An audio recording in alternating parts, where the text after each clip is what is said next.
मद्रास का एक डिस्ट्रिक्ट है बारामहल, तो बारामहल में पहली बार लागू किसने किया? फिर हमने पढ़ा संपूर्ण मद्रास में लागू किसने किया? फिर हमने पढ़ा संपूर्ण मद्रास में किसने लागू किया? फिर हमने पढ़ा बम्बई में लागू किसने किया? बम्बई में लागू किसने किया? अच्छा, ये जो भी अस्थाई बंदोबस्त की बात करें, रैयतवाड़ी की बात करें, महलवाड़ी की बात करें, ये क्यों लागू की गई? तो यूरोप में एक विचारधारा चल रही थी, यूरोप में एक विचारधारा चल रही थी, ज़रा ध्यान देना। यूरोप में एक विचारधारा चल रही थी कि भारतीयों में ज़रा ध्यान देना कि भारतीय किसानों पर जो अधिशेष प्राप्त होता है, जो एक्स्ट्रा उनको प्रोडक्शन मिलता है, उसके ऊपर भी टैक्स लगाया जाए। और ये सारी बातें एक व्यक्ति कर रहा था जिसका नाम रिकार्डो है। तो रिकार्डो के चिंतन से प्रभावित होकर क्या किया गया? तो रिकार्डो के चिंतन से प्रभावित होकर भारत में ब्रिटिश इकोनॉमी पॉलिसी लागू की गई।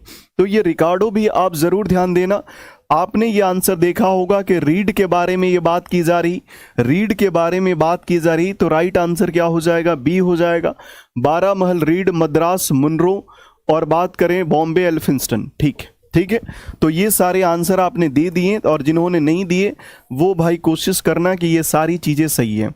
एक और बात ज़रा ध्यान देना, जब भी रैयतवाड़ी व्यवस्था के बारे में बात होगी, किसान यहाँ दोहरी मार से दोहरा शोषण झेल रहा। किसान यहाँ पे क्या कर रहा भाई? दोहरा शोषण झेल रहा। और दोहरा शोषण हम बार बार कहते हैं, कैसे शोषण भाई? तो एक साहूकारों से और एक किससे? एक साहूकारों से और एक किससे? तो ब्रिटिशर से। ये भी चीज़ें ध्यान देना। इस व्यवस्था में किसान क्या हुआ? तो इस व्यवस्था में किसान भूमि का मालिक हुआ, लेकिन इसी व्यवस्था में ज़रा ध्यान देना, किसानों ने अपनी वफादारी किसके प्रति शो करी? तो महारानी के प्रति, ब्रिटिश महारानी के प्रति। अर्थात ये किसान अभी भी शोषण को समझने के लिए क्या हैं? तैयार नहीं है। क्लियर है? तो राइट आंसर ज़रा ध्यान देना कि राइट आंसर क्या हो जाएगा? Option number B.